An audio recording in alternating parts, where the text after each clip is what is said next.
I've looked at a lot of companies that have made Atari 2600 games over the last couple of years.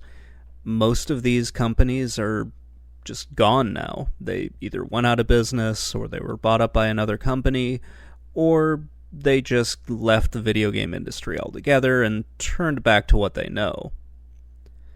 This time I'm going to be looking at Avalon Hill. They're not exactly like that. They still sort of exist, or at least the brand name exists, as part of Hasbro.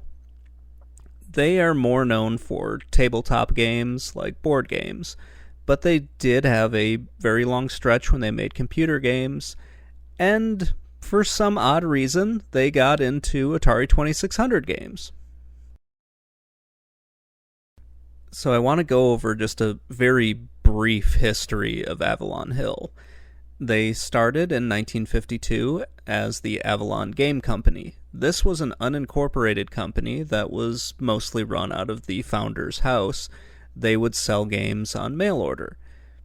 In 1958, they were incorporated as Avalon Hill. They had to change their name because of some licensing rights issues, so they went from the Avalon Game Company to Avalon Hill. As the Avalon Game Company, their first game released was Tactics. As Avalon Hill, their first game release was Gettysburg.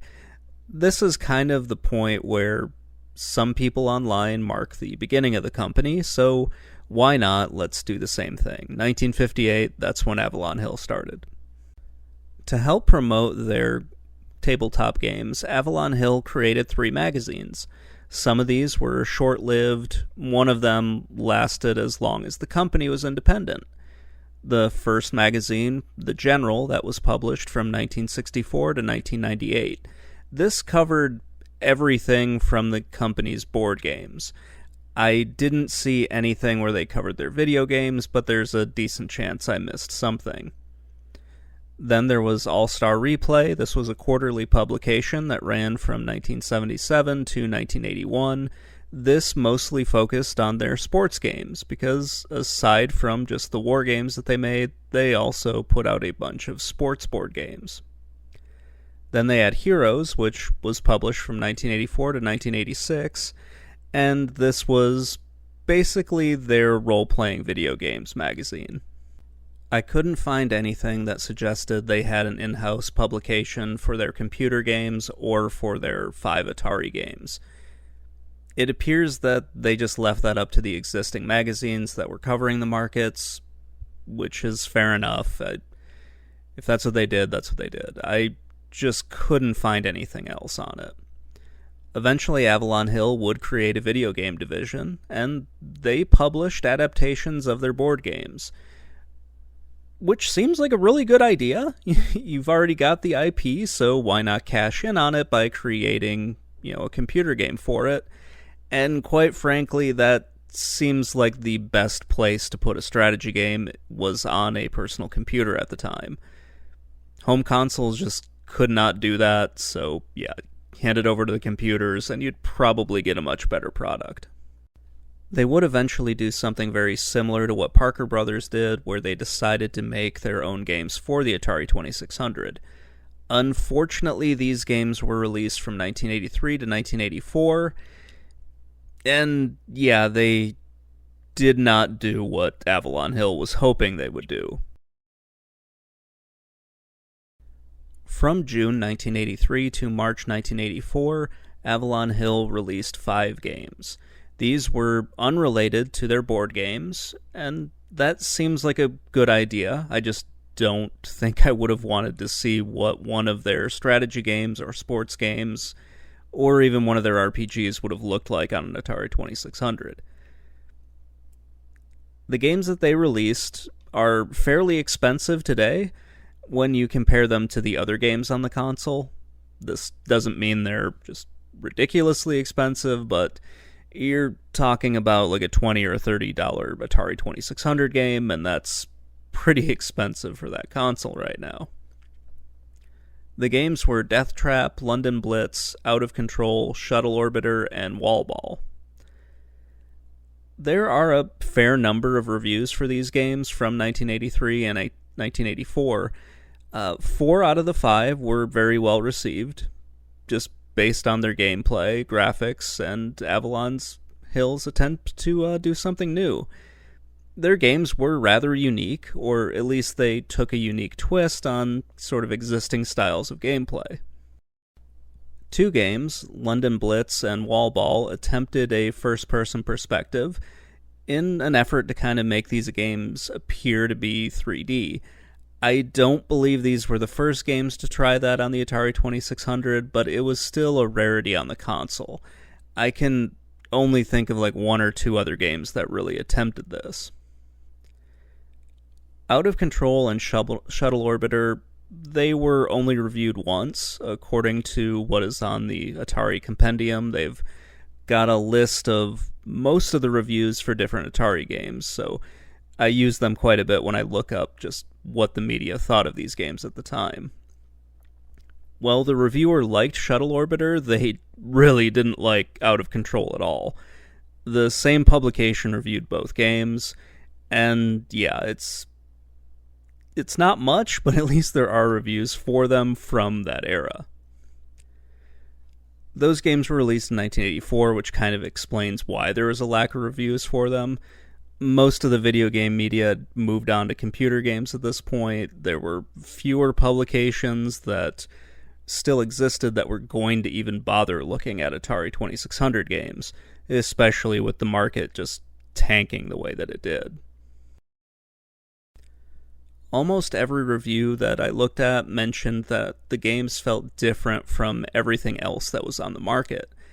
I can really see what they mean. It helps to kind of tell the story of just how saturated the market was, and I can only imagine how annoying it would be for the reviewers to try to find something new to say about the 50th Space Invaders clone that they've played, or another clone of Donkey Kong, or just another clone of Pac-Man. You run out of stuff to really say, and your review really could just be, a cut and paste from your Pac-Man review, or just the simple words, it's a Pac-Man clone, and then move on from that.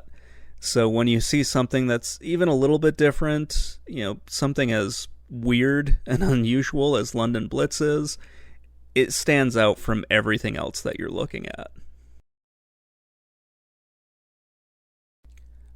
I have to close up here by just talking about their computer games.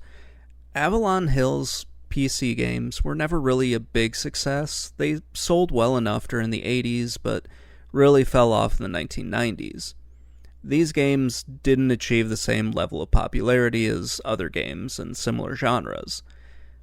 Achtung Spitfire was the only game that really achieved significant sales and success.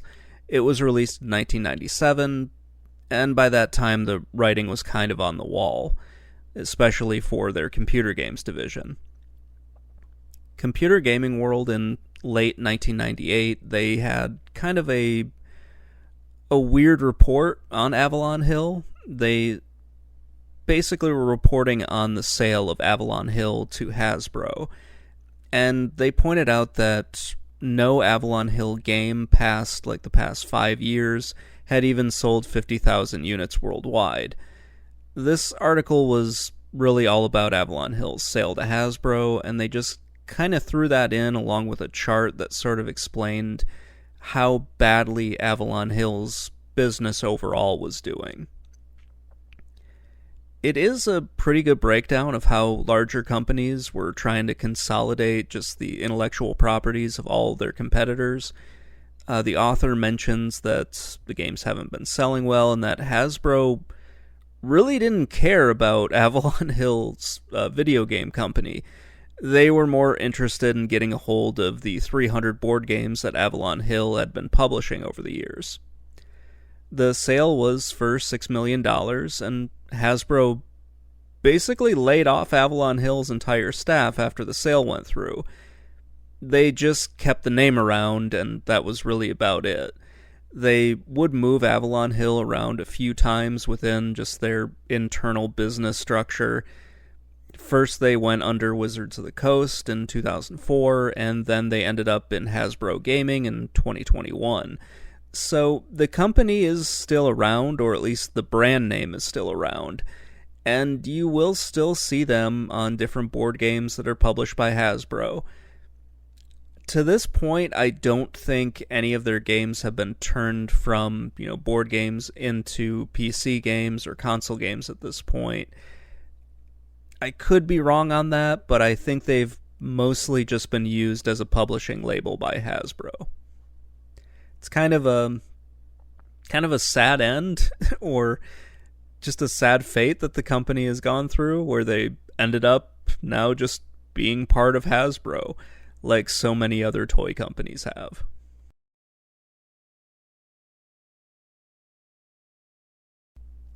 Avalon Hill had a largely unmemorable presence in the video game industry, both on computers and home consoles. Their board games were really the meat and potatoes of the company, which is the whole reason why Hasbro acquired them. The few games that they released on the Atari 2600 were different enough and kind of stood out, but they were released really at the wrong time. You could say this about a few of the developers for the home console in the mid 1980s. This company does kind of stand out from other publishers on the Atari 2600, though. They didn't really need these 5 games to be successful. Avalon Hill had already developed games for the Atari 8-bit computers. They didn't have games that really could be ported to the home console, especially at that time. And yeah, the games that they created were pretty creative, and they, took really nice twists on an existing formula, which is why the critics really praised them at the time. They were in a similar boat to what Parker Brothers was, but they were able to really remain independent for a lot longer. Now Hasbro owns both of them. That's gonna wrap things up. There's not really too much else to this whole story, so yeah, if you want to know more, there are plenty of other videos out there that do a much better job of covering, Avalon Hill's board game company, or even their computer games, most likely. That's going to wrap things up for me. Let me know what you think in the comments below, and I will talk to you all later. Bye.